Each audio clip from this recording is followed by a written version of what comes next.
Bienvenue dans Soutien spirituel. Méditation Flash est un court moment d'arrêt pour méditer ensemble sur la parole de Dieu et la sagesse.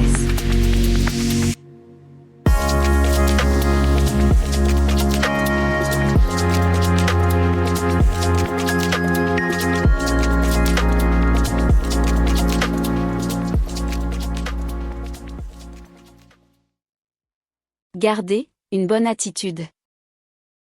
Livre de l'Exode. Comme Pharaon approchait, les fils d'Israël regardèrent, et voyant les Égyptiens lancés à leur poursuite, ils eurent très peur.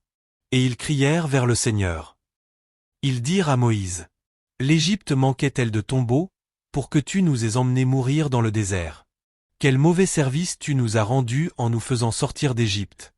C'est bien là ce que nous te disions en Égypte: ne t'occupe pas de nous. Laisse-nous servir les Égyptiens. Il vaut mieux les servir que de mourir dans le désert. Moïse répondit au peuple: N'ayez pas peur. Tenez bon. Vous allez voir aujourd'hui ce que le Seigneur va faire pour vous sauver. Car, ces Égyptiens que vous voyez aujourd'hui, vous ne les verrez plus jamais. Le Seigneur combattra pour vous, et vous, vous n'aurez rien à faire. Exode 14, versets 10 à 14. Au-dedans de toute personne, se trouve un champ de bataille entre la foi et l'incrédulité. En plus de cela, nos différentes émotions nous empêchent très souvent de voir les choses avec clarté.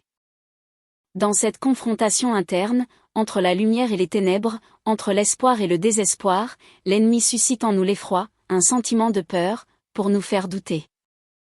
Comme ce peuple d'Israël, effrayé, en voyant s'approcher Pharaon avec toute son armée. Mais Moïse dit alors: N'ayez pas peur. Tenez bon. Vous allez voir aujourd'hui ce que le Seigneur Dieu va faire pour vous sauver.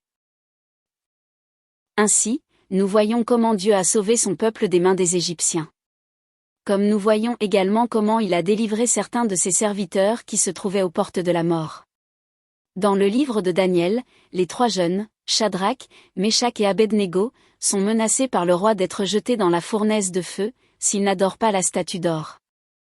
Mais, les trois jeunes répondent au roi que si Dieu le veut, qu'il leur délivre de la fournaise de feu et de sa main. Et même s'il ne le fait pas, ils n'adoreront pas la statue d'or. C'est ainsi qu'ils furent assistés par un ange dans la fournaise qui les protégea et ils furent délivrés. Tout comme Daniel, qui fut lui aussi jeté dans la fosse aux lions, pour n'avoir pas servi d'autre Dieu. Il fut lui aussi protégé par un ange et délivré. Ceci se traduit au fait qu'il y a des combats qui sont au-dessus de nous, au-dessus de nos forces. Car nous n'avons pas à lutter contre la chair et le sang. Et c'est Dieu qui combat pour nous. La seule chose à faire, c'est garder la bonne attitude. Rester calme. Lorsque je sais que je marche selon la volonté de Dieu, selon ses préceptes, je n'ai rien à craindre. L'Éternel ne délaisse pas son peuple. Il n'abandonne pas son héritage. Psaume 94, verset 14. Gardez la foi, même s'il en dépend parfois de sa vie. En effet, celui qui veut sauver sa vie la perdra. Mais celui qui perdra sa vie à cause de moi, et de l'Évangile, la sauvera. Marc 8, 35.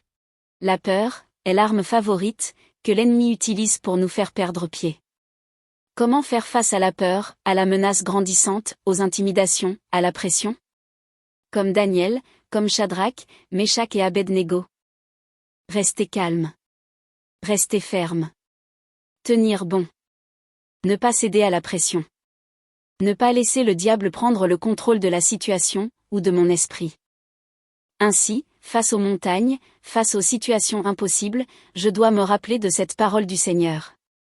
Je t'ai commandé d'être fort et courageux. Ne tremble pas. N'aie pas peur. Car moi, le Seigneur ton Dieu, je serai avec toi partout où tu iras. Josué 1, verset 9. Garder une bonne attitude, c'est aussi savoir appliquer ces 4 lettres. SPCE. Silence, patience, confiance, espérance.